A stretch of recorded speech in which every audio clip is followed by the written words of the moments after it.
Welcome to Mobile Legends! 5 seconds till the enemy reaches the battlefield. Smash them! All troops deployed! First blood! The importance of small business. Brought to you by the Innovation Connector. What do you think of when you hear the word business? You probably think of certain brands or companies you interact with every day, like Walmart, Apple, or General Motors. These are what would be considered big businesses, companies that employ thousands of people all across the country. If they decide to set up shop, they can provide hundreds of jobs to local communities. But unfortunately, big businesses are often vulnerable to changing market conditions and economic cycles, which can lead to widespread job loss or even recession. If big businesses pose such a big risk, should communities look to them for stability? What if small business, more than big business, holds the future for economic growth? Small business includes companies with anywhere from 1 to 500 employees. But don't let the numbers fool you. Small business is more important than you think. You see, American business is overwhelmingly small business. Small businesses make up 99.7% of all U.S. employer firms, and businesses with less than 20 workers make up 89.6%. These businesses pull their weight in the market. The 28 million small businesses in America account for 54% of all U.S. sales. Small business is also crucial for job creation. Since the 1970s, small business has provided 55% of all jobs and 66% of all net new jobs. And since 1990, while big business has eliminated 4 million jobs, small business has added 8 million jobs.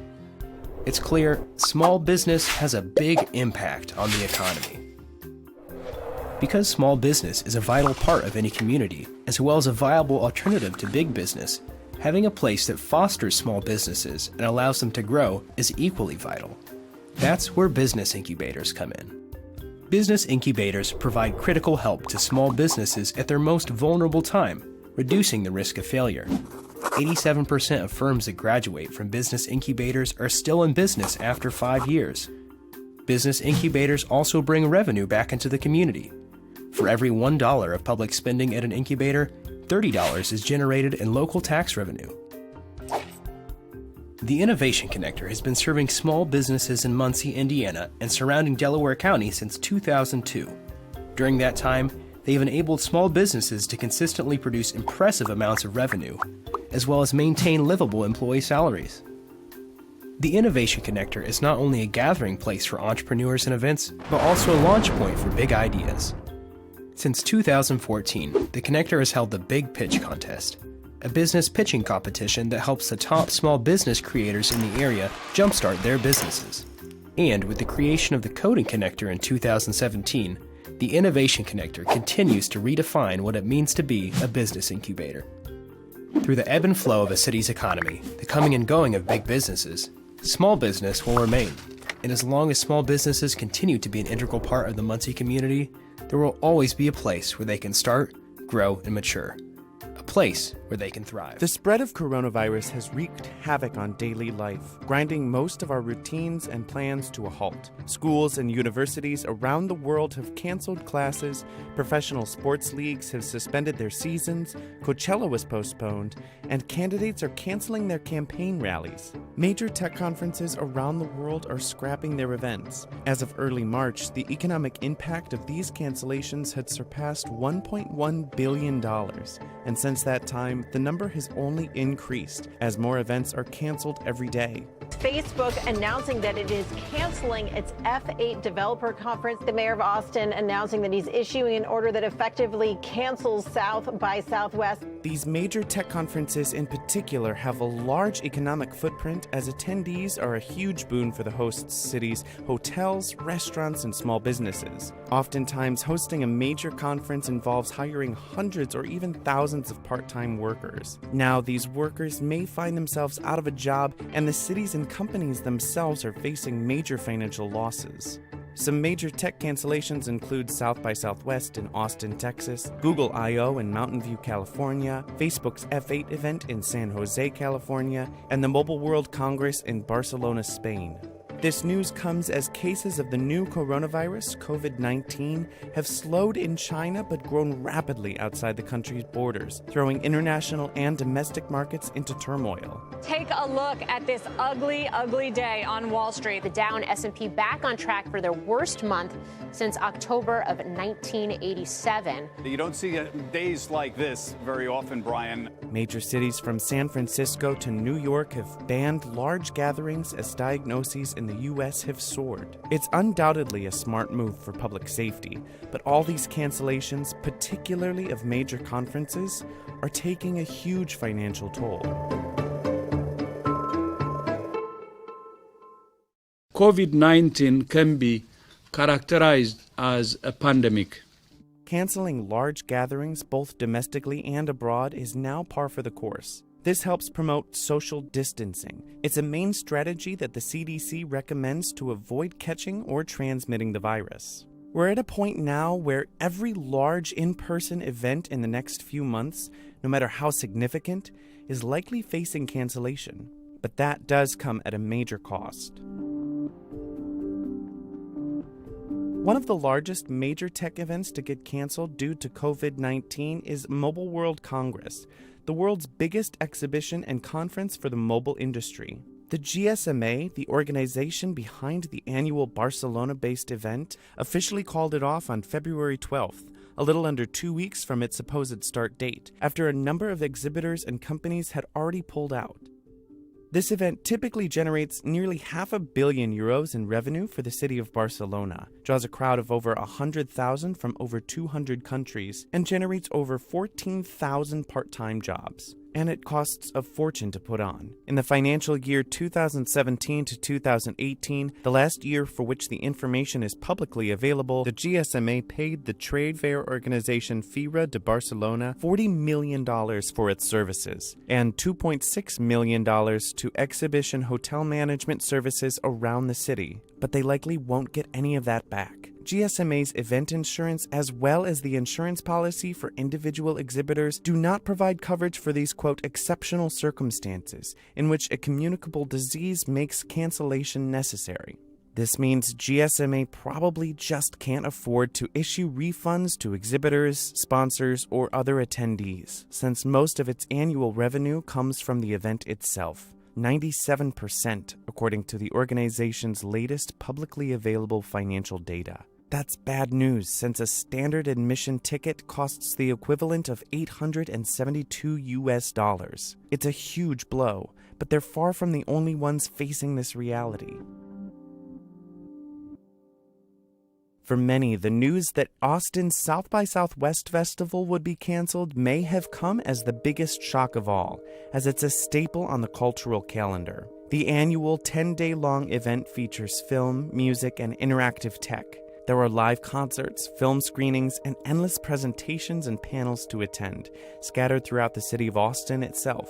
Last year, the event drew a crowd of over 417,000 people. It is the single largest, from a revenue generation perspective, the single largest event for the hospitality industry in the city of Austin. But on March 6th, just 1 week before it was slated to begin, the city of Austin called it off. After careful deliberation, there was no acceptable path forward that would mitigate the risk enough to protect our community. We didn't learn that until 4 o'clock on the Friday before we were supposed to start delivering foods and stuff to the volunteers and the South by South workers, which is who we fed. These 2 weeks in March represent 2, 3, 4 months, even more in revenue for the year. Between $25,000 and $30,000 is about what we were anticipating and what we are not going to be making anymore. Austin will lose about $355 million in revenue. But in terms of impact, the bigger hit could come to the festival itself, which may not be able to recover after losing tens of millions of dollars due to the cancellation. As was the case with Mobile World Congress, pandemics are not covered by the event's insurance. And while event organizers hope the show will go on in 2021, The festival's co-founder told the Wall Street Journal that he's unsure how to make it happen. Unfortunately, they have already made some layoffs. They laid off about a third of their employee base. I think it was about 50 people. So for them especially, it's very devastating financially. The organization is reportedly scrambling to find additional sources of income to keep from running out of money by this summer. While it likely can't afford to offer refunds, it's instead allowing ticket holders and sponsors to defer registration to a later year. Most of the Bay Area and Seattle-based tech events like Facebook's F8, Google I/O, Apple's WWDC, and Microsoft Build have been canceled as well, or moved to an online-only format. And at this point, it seems like merely a matter of time before any other tech events still scheduled for the following months follow suit. The first U.S. case of unknown origin was reported in Solano County on February 26th. And the following day, Facebook announced that it was canceling the in-person component of its annual developer conference F8, which was to be held in San Jose in May. This is a place where Mark Zuckerberg has in the past showcased some of the virtual reality and augmented reality features in the works. While F8 was more modest in size than something like Mobile World Congress, the conference is still nothing to scoff at. Last year, it drew over 5,000 attendees, and the price of admission was $595. After the cancellation, the company announced it would be doubling its annual donation to $500,000, prioritizing organizations serving the San Jose area. While that's certainly appreciated, the economic toll for both San Jose and Facebook extends far beyond this figure. Predict HQ estimates the direct losses to be $12.2 million, a figure that includes losses to hotels, airlines, restaurants, and transportation providers that would normally profit from the F8 conference. And people who rely even on tips, I think when you have a big business event like that, you could have your biggest day a year because of something like this if you have a few big corporate dinners. This figure doesn't include the unknown losses that Facebook is incurring from planning for an event that won't happen, or the amount that Facebook would have made from hosting it. While Google initially indicated its own annual developer conference, Google I/O, would proceed as planned, it too ended up canceling the Mountain View-based event, making the official announcement on March 3rd. That conference draws over 7,000 attendees, and the direct economic loss for the cancellation is estimated to be about $19.5 million. Our small businesses, our restaurateurs, our retailers were really looking forward to that extra foot traffic. The company says it will make a $1 million donation to the city of Mountain View to help small businesses recoup the losses and support computer science education in the community. And unlike many other companies, Google is able to offer full refunds to attendees who paid $1,150 for a general admission ticket. Following these cancellations, Apple and Microsoft also announced that their respective developer conferences will now be online only. Apple's June event was set to take place in San Jose, and it too will donate $1 million to the city, though like the other events, this only represents a fraction of the revenue that would have been generated. Microsoft's May event was set to take place in Seattle, one of the areas that's been hit hardest by the outbreak.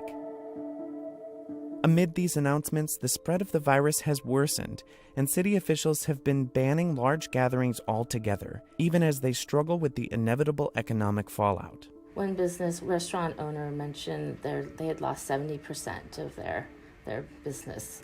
Ultimately, health officials hope that these protective measures will decrease the total number of coronavirus cases. But even if that doesn't happen, event cancellations and social distancing can slow the rate at which the virus spreads. This matters a lot because if too many people become sick at once, it will overwhelm our healthcare system, ultimately leading to inferior care and preventable deaths. For its part, economic activity is starting to pick back up in China, as strict quarantine measures have proven effective. So I think we can keep an eye on other markets that have been affected and just see how they rebound, and that might give us an indication.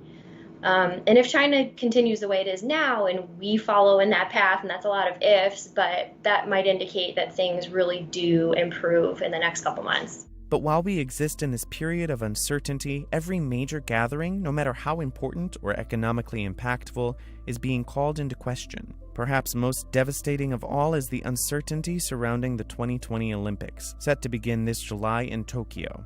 There's been talk of holding the Games without fans, which could cost the Olympic organizers about $850 million in ticket refunds. In the worst-case scenario, though, the Games would be canceled altogether, a devastating blow to the athletes who have been training for years to represent their countries, and the millions of fans looking forward to tuning in, and the city of Tokyo itself. It would also be a major financial hit to NBC Universal, CNBC's parent company, which expects to surpass $1.2 billion in ad revenue for the 2020 Games. It's over 7,000 hours of content, so that's like across TV and digital, and then some stuff is on Twitter, so that's just the scale of how much advertising that is insane. For now, the Olympic Committee organizers are remaining optimistic, though President Trump suggested the Games may need to be postponed.